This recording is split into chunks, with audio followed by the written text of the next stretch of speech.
मला वाटतं आपण मगाशी थोडी चर्चा केलेली आहे. मग बाईक दिला नाही मगाशी सगळे होत हा नाले सफाई ना पाहिजे. नाले सफाई व्यवस्थित झाली पाहिजे असं तुम्ही स्वतः 5 नाले जे मोठे नाले आहेत त्याचा पाणी दौरा केला. काम करत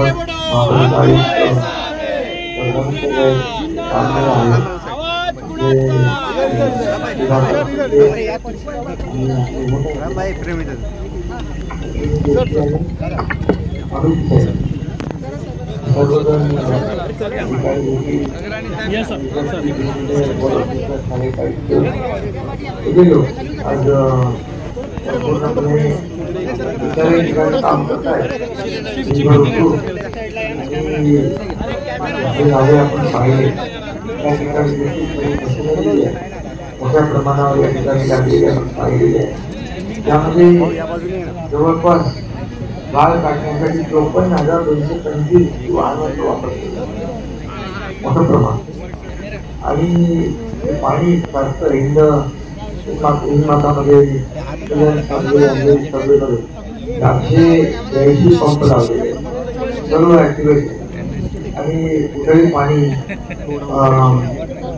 भरू नये आणि रहदारीला त्रास होऊ नये, लोकांना त्रास होऊ नये म्हणून या ठिकाणी सर्व तयारी केली. त्याचबरोबर जेव्हा भरती असते तेव्हा समुद्र पाणी घेत नाही त्यावेळेस देखील आपण मोठ्या प्रमाणावर पाणी रस्त्यावर थांबतो, रस्त्यांमध्ये जातं.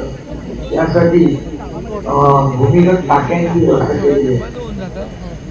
आणि मला वाटतं मागच्या वेळेस मी त्या टाक्यांची पाहणी केली. त्यांचे मैदान जे आहे तिथे भूमिगत साठवणूक टाकी आहे ते जवळपास आपल्याला त्याचा फायदा झाला. आणखी इतर ठिकाणी आपण भूमिगत टाक्या केलेल्या आहेत आणि त्याचा फायदा एक आहे. पंपाने त्या टाकीमध्ये पाणी सोडलं किती कोटी लिटर असेल अंदाजे 6-7.5 कोटी 7 कोटी लिटरची साठवणूक क्षमता.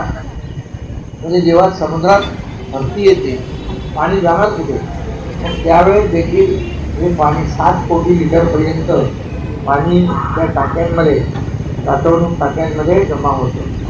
आणि त्यामुळे मोठ्या प्रमाणावर गेल्या वर्षी रिलीज मिळाला होता आणि त्यामुळे पाणी देखील पाऊस जास्त पडून आणि टाकण्याचे प्रकार कमी झाले होते.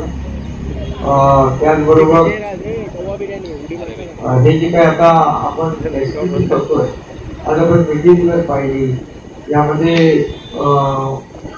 जे काही केमिकल नाला बघितला, ATI नाला बघितला आणि वांद्रे कुर्ला संपूर्ण मेटीरियलचं पात्र पाहिलं. माझ्या नाला जेवढे जायचं नाही त्यांची एवढी पात्र मोठी आहेत की मोठे मोठे नद्या आहेत. आणि आता लोक सांगत होते पूर्वी इकडे लोक आंघोळ करायची एकांतरी विसर्जन करायचे. आज त्याच्या पुढे नदी काय म्हणतात नदी भागात शूटिंग झालं असं बघायचं म्हणजे त्यावेळेची परिस्थिती. आणि आता सगळं सिलेटचं जे पाणी आहे त्याच्यामध्ये जाऊन ते सगळे नाले झालेले नदीचे. आणि म्हणून आम्ही निर्णय घेतला की यामध्ये STP जे आता आपण 5 ठिकाणी STP करतोय आता नॉन ट्रीटेड वॉटर समुद्रात जात होतं आता जाणार पूर्ण ट्रीटमेंट झालेलं पाणी समुद्रात जाईल.